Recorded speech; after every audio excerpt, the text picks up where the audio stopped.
ಸವಿಶ್ ಎಜುಕೇಶನ್ಗೆ ಸ್ವಾಗತ.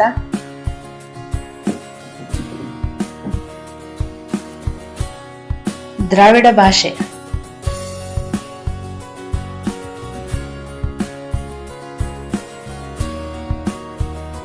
ದ್ರಾವಿಡ ಭಾಷೆಗಳು ಭಾರತೀಯ ಉಪಖಂಡದ ಒಂದು ಭಾಷಾ ಕುಟುಂಬವಾಗಿದೆ.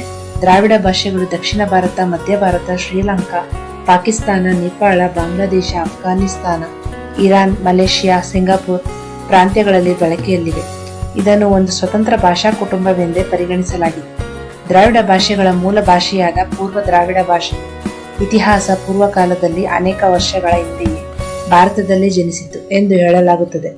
ದ್ರಾವಿಡ ಭಾಷಾ ವರ್ಗವು ಸುಮಾರು 45 ಭಾಷೆಗಳನ್ನು ಒಳಗೊಂಡಿದ್ದು ಸುಮಾರು 217 ದಶಲಕ್ಷ ಜನರು ಮಾತನಾಡುತ್ತಾರೆ. ದ್ರಾವಿಡ ಭಾಷೆಯ ಉಗಮ. ದ್ರಾವಿಡ ಜನಾಂಗದ ಭಾಷೆ ದ್ರಾವಿಡ ಭಾಷೆ. ದ್ರಾವಿಡರು ಭಾರತದ ಮೂಲ ನಿವಾಸಿಗಳು ಎಂದು ಹೇಳಲಾಗುತ್ತದೆ. ಕಾಲ ಕಳೆದಂತೆ ಅವರಲ್ಲೇ ಗುಂಪುಗಳುಂಟಾದವು.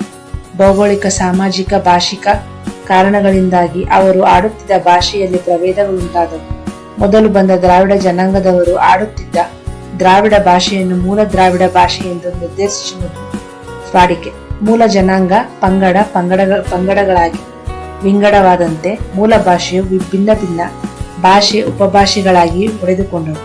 ಮೂಲ ಬೇರಿನಿಂದ ಹೀಗೆ ಬೇರೆಯಾಗಿ ಕವಲಾದ ಭಾಷೆಗಳೇ ದ್ರಾವಿಡ ಭಾಷೆಗಳು.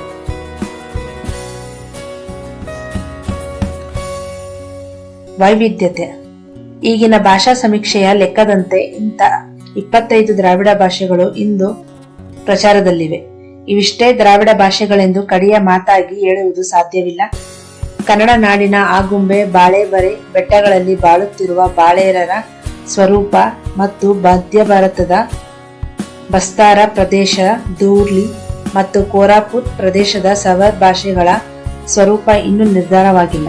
ದ್ರಾವಿಡ ಭಾಷಾ ಪರಿವಾರದಲ್ಲಿ ಅವುಗಳ ಸ್ಥಾನವೇನೆಂಬುದನ್ನು ಈಗ ಹೇಳಲು ಸಾಧ್ಯವಾಗಿಲ್ಲವಾದರೂ ಅವು ದ್ರಾವಿಡ ಪಂಗಡಕ್ಕೆ ಅಳವಡುತ್ತವೆಂದು ಸ್ಥೂಲವಾಗಿ ಅವಕಾಶವಿದೆ. ಈಗ ಖಚಿತವಾಗಿ ತಿಳಿದು ಬಂದಿರುವ 25 ದ್ರಾವಿಡ ಭಾಷೆಗಳಲ್ಲಿ ಒಂದೊಂದು ಭಾಷೆಗೆ ಸೇರಿದ ಉಪಭಾಷೆಗಳು ಇವೆ. ಸುಮಾರು 13.5 ಕೋಟಿ ಜನ ದ್ರಾವಿಡ ಭಾಷೆಗಳನ್ನಾಡುತ್ತಾರೆ. ಪ್ರಪಂಚದಲ್ಲಿನ ಹಿರಿಯ ಭಾಷಾ ಪರಿವಾರಗಳ ಶ್ರೇಣಿಯಲ್ಲಿ ಇದಕ್ಕೆ 5ನೇ ಸ್ಥಾನವಿದೆ. ಈ ದ್ರಾವಿಡ ಭಾಷೆಗಳು ಒಂದು ಸ್ವತಂತ್ರ ಭಾಷಾ ಪರಿವಾರದವೆಂದು ಪರಿಗಣಿತವಾಗಿದೆ. ಭಾರತದ ಅಥವಾ ಪ್ರಪಂಚದ ಬೇರೆ ಯಾವುದೇ ಭಾಷಾ ಪರಿವಾರದೊಡನೆ ಈ ದ್ರಾವಿಡ ಭಾಷಾ ಪರಿವಾರವನ್ನು ಸಮೀಕರಿಸುವ ಪ್ರಯತ್ನಗಳನ್ನು ಭಾಷಾ ವಿಜ್ಞಾನಿಗಳು ಸಂಪೂರ್ಣವಾಗಿ ಮಾನ್ಯ ಮಾಡಿಲ್ಲ. ದ್ರಾವಿಡ ಭಾಷೆಗಳು ಪ್ರಮುಖವಾಗಿ ಒಟ್ಟಿಗೆ ಒತ್ತಾಗಿ ಕಾಣಿಸುವುದು ದಕ್ಷಿಣ ಭಾರತದಲ್ಲಿ. ಮಧ್ಯ ಮತ್ತು ಉತ್ತರ ಭಾರತದ ವಿವಿಧ ಪ್ರದೇಶಗಳಲ್ಲೂ ಕೆಲವು ದ್ರಾವಿಡ ಭಾಷೆಗಳು ವ್ಯವಹಾರದಲ್ಲಿವೆ. ಈಗ ಗೊತ್ತಾಗಿರುವ 25 ದ್ರಾವಿಡ ಭಾಷೆಗಳು ಕನ್ನಡ, ತೆಲುಗು, ತಮಿಳು, ಮಲಯಾಳಂ, ತುಳು, ಕೊಡಗು, ಮಾಲ್ತೋ, ಬ್ರಾಹ್ಮಿ, ಕುರು, ಒಲ್ಲಾರಿ, ಗದಗ್, ಪೆಂಗು, ಕೋಯ, ಬಡಗ, ಗೋಡಿ, ಕೊಂಡ, ಕುಯಿ, ಕುವಿ, ಪಾರ್ಜಿ, ಕೋಲಾಮಿ, ಕೊರಗ, ನಾಯ್ಕಿ, ತೊದ, ಪೋತ, ಮಂಡ. ಇವುಗಳಲ್ಲಿ ಮೊದಲ 4 ಭಾಷೆಗಳು ಸಾಹಿತ್ಯಿಕ ಭಾಷೆಗಳು. ಈ ಭಾಷೆಗಳಿಗೆ ಸಾಕಷ್ಟು ಪ್ರಾಚೀನವಾದ ಲಿಖಿತ ಸಾಹಿತ್ಯವಿದೆ. ಇವುಗಳಿಗೆ ಮೊದಲಿಂದಲೂ ತಮ್ಮದೇ ಆದ ಲಿಪಿ ಕೂಡ ಇದೆ. ತುಳು ಮತ್ತು ಕೊಡಗು ಭಾಷೆಗಳು ಅಲಿಪಿ ಭಾಷೆಗಳಾದರೂ ಸ್ವರೂಪಿಯಾದ ಶ್ರವ್ಯ ಸಾಹಿತ್ಯ ಉಳಿದು ಬಂದಿರುವುದರಿಂದ ಇವನ್ನು ಸಾಹಿತ್ಯಿಕ ದ್ರಾವಿಡ ಭಾಷೆಗಳ ಜೊತೆಗೆ ಸೇರಿಸುವುದು ರೂಢಿ. ಇನ್ನುಳಿದ 19 ಭಾಷೆಗಳನ್ನು ಶ್ರವಣ ಭಾಷೆಗಳೆಂದು ನಿರ್ದೇಶಿಸಿದ್ದಾರೆ. ಇವನ್ನು ಅಸಂಸ್ಕೃತ ಅಥವಾ ಅಲಿಪಿ ಭಾಷೆಗಳೆಂದು ಕರೆಯುತ್ತಾರೆ.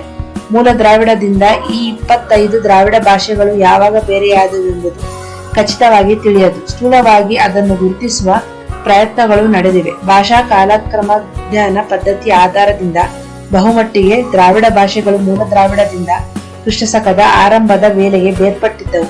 ಮೂಲ ದ್ರಾವಿಡದಿಂದ ಮೊದಲು ತೆಲುಗು ಬೇರೆಯಾಯಿತೆಂದು ಕೆಲವರು, ತುಳು ಬೇರೆಯಾಯಿತೆಂದು ಕೆಲವರು, ಕುಯಿ ಬೇರೆಯಾಯಿತೆಂದು ಕೆಲವರ ಅಭಿಪ್ರಾಯ ವ್ಯಕ್ತಪಡಿಸಿದ್ದಾರೆ.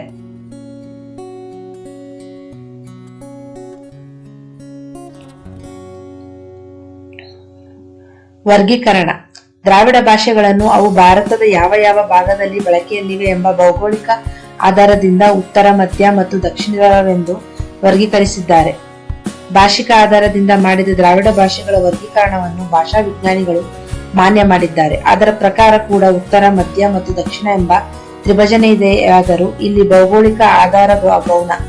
ಭೌಗೋಳಿಕವಾಗಿ ದಕ್ಷಿಣದಲ್ಲಿರುವ ಭಾಷೆಗಳು ಭಾಷಾ ಸಾಮ್ಯ ಅಥವಾ ವೈಷಮ್ಯದಿಂದಾಗಿ ಮಧ್ಯ ಅಥವಾ ಉತ್ತರದ ಶಾಖೆಗೆ ಸೇರಬಹುದು. ಉದಾಹರಣೆಗೆ ತೆಲುಗು ಭೌಗೋಳಿಕವಾಗಿ ದಕ್ಷಿಣದಲ್ಲಿದ್ದರೂ ಭಾಷಿಕವಾಗಿ ಮಧ್ಯ ದ್ರಾವಿಡ ಶಾಖೆಗೆ ಅಳವಡುತ್ತದೆ. ಕೊರಗ ಭಾಷೆಯು ಇದೇ ರೀತಿ ದಕ್ಷಿಣದಲ್ಲಿ ಪ್ರಚಾರದಲ್ಲಿದ್ದರೂ ಉತ್ತರ ದ್ರಾವಿಡ ಶಾಖೆಗೆ ಹೊಂದಿಕೊಳ್ಳುತ್ತದೆ. ಈ ವರ್ಗೀಕರಣ ಬಹುಶಃ ಭಾರತವನ್ನು ಪ್ರವೇಶಿಸಿದ ಮೇಲೆ ದ್ರಾವಿಡ ಜನಾಂಗ ಪಂಗಡಗಳಾಗಿ 3 ಮುಖ್ಯ ಶಾಖೆಗಳನ್ನು ತೋರಿಸುತ್ತದೆ. ಈ ಬಗೆಯಾದ ವರ್ಗೀಕರಣದ ಹಿಂದಿರುವ ಉದ್ದೇಶ ಭಾಷಿಕ ವ್ಯಾಸಂಗಕ್ಕೆ ಸಿಗುವ ಸೌಕರ್ಯ. ಭಾಷೆಗಳು ಅವುಗಳಲ್ಲಿನ ಧ್ವನಿ ಹಾಗೂ ಆಕೃತಿಕ ರಚನೆಯ ದೃಷ್ಟಿಯಿಂದ ಕೆಲವು ಸಮಾನ ಲಕ್ಷಣಗಳನ್ನು ಹಂಚಿಕೊಂಡಿರುತ್ತವೆ. ಒಂದೊಂದು ದ್ರಾವಿಡ ಭಾಷೆಗಳಲ್ಲೂ ಧ್ವನಿಗಳಲ್ಲಿ ಶಬ್ದಗಳಲ್ಲಿ ವ್ಯತ್ಯಾಸಗಳು ಸ್ವತಂತ್ರವಾಗಿ ಪ್ರತ್ಯೇಕವಾಗಿ ನಡೆದಿವೆಯಾದರೂ 25 ದ್ರಾವಿಡ ಭಾಷೆಗಳಲ್ಲೂ ಸ್ಥೂಲವಾಗಿ ರಾಚನಿಕ ಸಮಾನತೆ ಇದೆ.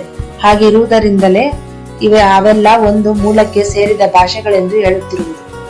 ದ್ರಾವಿಡ ಭಾಷಾ ಪರಿವಾರದ ಉತ್ತರ, ಮಧ್ಯ ಮತ್ತು ದಕ್ಷಿಣ ಎಂಬ 3 ಶಾಖೆಗಳಲ್ಲಿ ಮತ್ತೆ ಕೆಲವು ಭಾಷೆಗಳು ತಮ್ಮಲ್ಲೇ ತೋರುವ ಹೆಚ್ಚಿನ ಇಲ್ಲವೇ ಕಡಿಮೆ ಹೊಂದಾಣಿಕೆ ಇಲ್ಲವೇ ವ್ಯತ್ಯಾಸದ ದೃಷ್ಟಿಯಿಂದ ಉಪಶಾಖೆಗಳಾಗಿ ವಿಂಗಡವಾಗುತ್ತವೆ.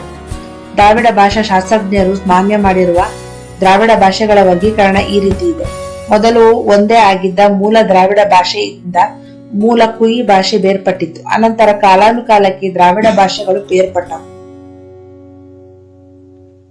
Thank you for watching. ಹೆಚ್ಚಿನ ವಿಡಿಯೋಗಳಿಗೆ ಸಬ್ಸ್ಕ್ರೈಬ್ ಮಾಡಿ, ಲೈಕ್ ಮಾಡಿ, ಶೇರ್ ಮಾಡಿ ಮತ್ತು ಬೆಲ್ ಐಕಾನ್ ಪ್ರೆಸ್ ಮಾಡಿ.